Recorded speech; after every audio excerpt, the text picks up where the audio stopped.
हम आगे बढ़े, हम सहयोग करें, हम आगे बढ़े, उस दिशा में हम चले हैं। हमने हमारी नीतियों में नेशनल प्रोग्रेस का भी ध्यान रखा है और रीजनल एस्पिरेशन को भी एड्रेस किया है।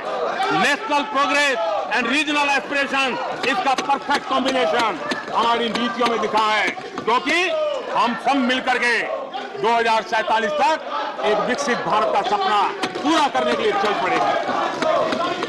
लेकिन जो लोग आज विपक्ष में बैठे हैं, उन्होंने तो राज्यों के अधिकारों की धज्जियां उड़ा दी।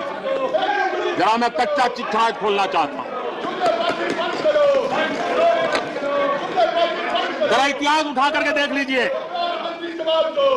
वो कौन पार्टी थी, वो लोग कौन सत्ता में बैठे थे जिन्होंने आर्टिकल 356 का सबसे ज्यादा दुरुपयोग किया। 90 बार चुनी हुई सरकारों को गिरा दिया। कौन है वो? कौन है जिन्होंने किया?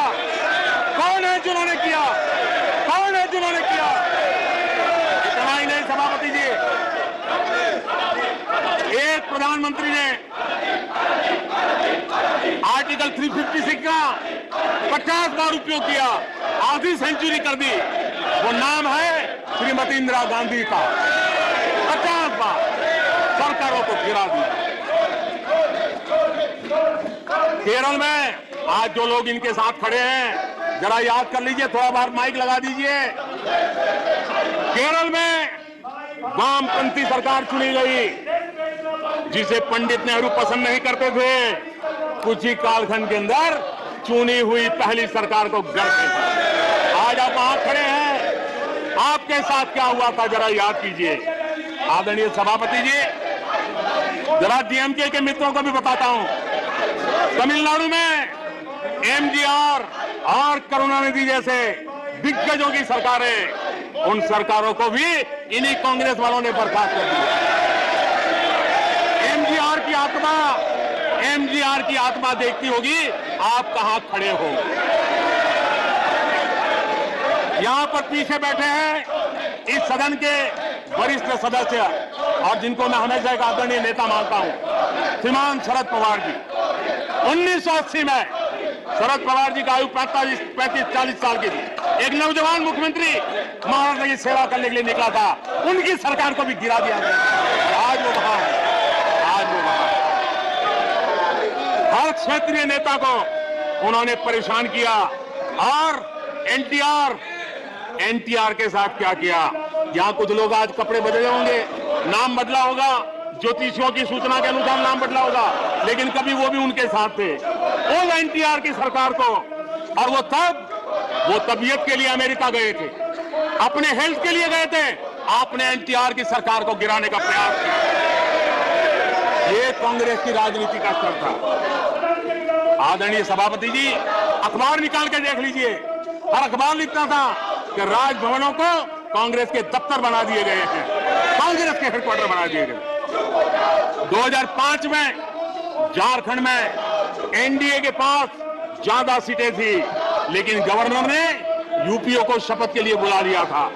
1982 में हरियाणा में भाजपा और देवीलाल के पास प्री पोल उनका एग्रीमेंट था, उसके बावजूद भी गवर्नर ने कांग्रेस की सरकार के लिए निमंत्रण कर दिया था। ये कांग्रेस के पाप, और आज देश को गुमराह करने की बातें कर रहे हैं।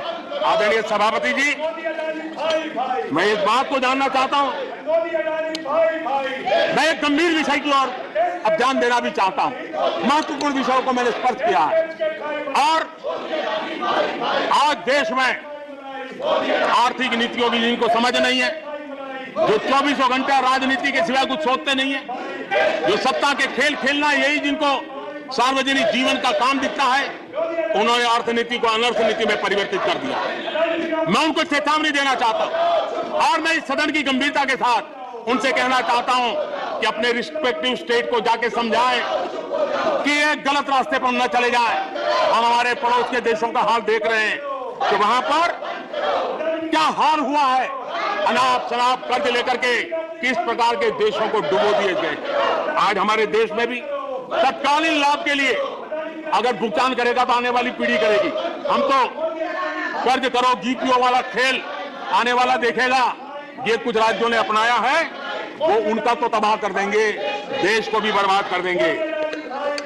अब देश अब कर्ज के तले दबते जा रहे हैं। ये देश आज दुनिया में उनको कर्ज देने के लिए कोई तैयार नहीं है। ये मुसीबतों से गुजर रहे हैं। मैं राजनीतिक वैचारिक मतभेद हो सकते हैं, दलों के विषय में एक दूसरे के प्रति टीका टिप्पणी हो सकती है, लेकिन देश की आर्थिक सेहत के साथ खिलवाड़ मत कीजिए। आर्थिक सेहत के साथ खिलवाड़ मत कीजिए। आप ऐसा कोई पाप मत कीजिए जो आपके बच्चों के अधिकारों को छीन ले और आज अपना मौज कर ले और बच्चों के नसीब में बर्बादी छोड़ के चले जाए। ऐसा करके न जाए।